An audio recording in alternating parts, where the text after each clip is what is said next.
BC రిజర్వేషన్ల అమలు కోసం కాంగ్రెస్ పోరుబాట పట్టింది. ఢిల్లీ జంతర్ మంతర్లో టీ కాంగ్రెస్ నేతలు ధర్నా చేస్తున్నారు. ధర్నాకు రాహుల్ గాంధీ, ఖర్గే, ప్రియాంక గాంధీ హాజరు కానున్నారు.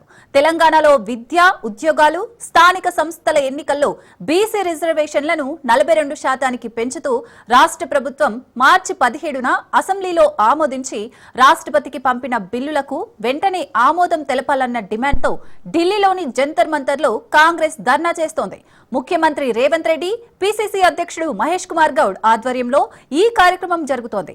ఇండియా కూటమిలో భాగంగా ఉన్న డీఎంకే, వామపక్షాలు, శివసేన, యూబీటీ, ఎన్సీపీ, ఆర్జేడీ, సమాజ్వాదీల పార్టీల నాయకులు హాజరై సంఘీభావం ప్రకటించనున్నారు.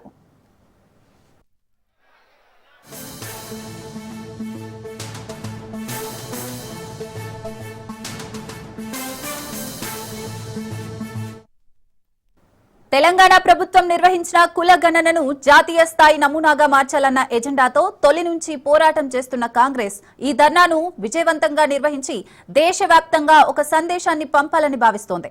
42% రిజర్వేషన్లపై తెలంగాణ ప్రభుత్వం పాస్ చేసి పంపిన బిల్లులను 9వ షెడ్యూల్లో చేర్చాలన్న డిమాండ్తో 12 బీసీ సంఘాలు ఏప్రిల్ 2న జంతర్ మంతర్లో నిర్వహించిన ధర్నాలో పాల్గొన్న ముఖ్యమంత్రి ఇప్పుడు అదే బిల్లుల ఆమోదం కోసం ఆందోళనకు దిగుతున్నారు.